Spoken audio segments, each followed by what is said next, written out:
Hey guys, welcome to week 4 of the Warrior 30 program. I hope you're enjoying it and you're feeling strong and confident like you can just take over the world. Now with 2 weeks left, we're going to dig back into nutrition this week and we're going to talk about macros. I hope over the last few weeks you've been tracking your nutritional intake, so this week we can calculate what we should be eating to really support our fitness journey. So let's dig in. When you hear people talking about macros, they're referring to 3 macronutrients: protein, fat, and carbohydrates. But why are they so important?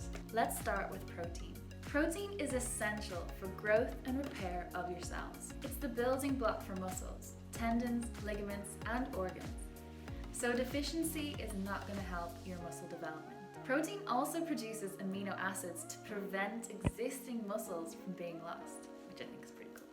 As well as being important for building muscle mass, protein is helpful if you're looking to lose weight because it fills you up more than carbs or fats. Therefore, you'll end up consuming less overall.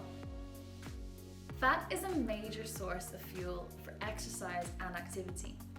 It insulates our body from cold, helps vitamin storage and transport, muscle movement, and is required for the formation of hormones and bile acids.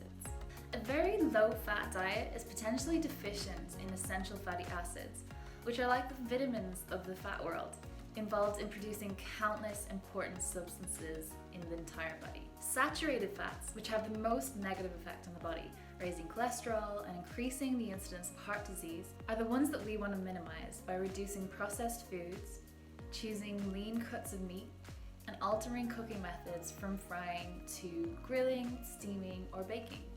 Carbohydrates are our primary source of energy. Like any other sources of calories, if calorie intake from carbohydrate exceeds the requirements of the body, i.e. your maintenance calories, excess carbohydrate is stored as fat.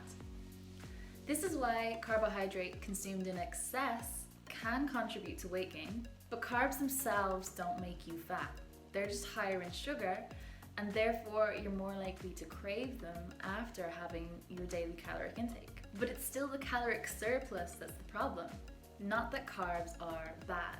Evidence shows that eating plenty of fruit, vegetables, and whole grains can help control your weight by helping you feel fuller on fewer calories. Your body breaks down carbs into glucose, which is transported around the body to provide energy. Any glucose not used is stored in your liver and muscles as glycogen or fat. Now, when we exercise, the stores of glycogen in your liver are used to maintain blood sugar levels. This is really important as glucose is the only source of fuel that can be used by the brain. And as soon as blood sugar levels fall and liver glycogen is depleted, mental and physical function plummets. So let's take a look at healthy ways to keep carbs in our diet. Firstly, focus on whole fruits and vegetables, which add fiber, water, and bulk, helping you keep fuller on fewer calories. Choose whole grains. Refined carbs are stripped of their nutrients and fiber and won't keep you feeling full for long. Eat more legumes, such as beans, peas, and lentils. They're typically low in fat and high in folate, potassium, iron, and magnesium, and they contain beneficial fats and fiber. Limit foods with added sugars, which are packed with calories but really low in nutrition. You don't have to say goodbye to them completely. Just make sure you're getting enough of your macronutrients, and then whatever calories you have left over, that's your pocket money to spend however you choose. So that brings us to how much protein and fat and carbs do you need every day? If you want a really simple and straightforward way to get started, here's a zero-effort way to make sure you're eating roughly the right amounts of each group. In every meal, you should aim for 1/4 of your plate being taken up by protein, 1/4 being healthy fats, 1/4 being vegetables, and 1/4 being healthy carbohydrates. If you're trying to lose fat, reduce the proportion of carbohydrates, replacing them with more vegetables or fruit. If you're trying to gain muscle, then increase the amount of lean protein on your plate to more than 1/4. The more in-depth way of calculating your macros involves an equation that takes into consideration your age, height, gender, and activity level. It's important to remember that we can't just pluck a number out of the air and change our nutritional intake overnight. This is why I asked you to track your calories for the past 2 weeks.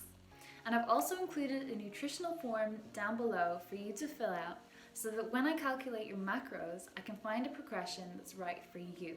As always, get in touch if you have any questions at all, and have a great 4th week of workouts. You're gonna kill it, I know it. Mwah!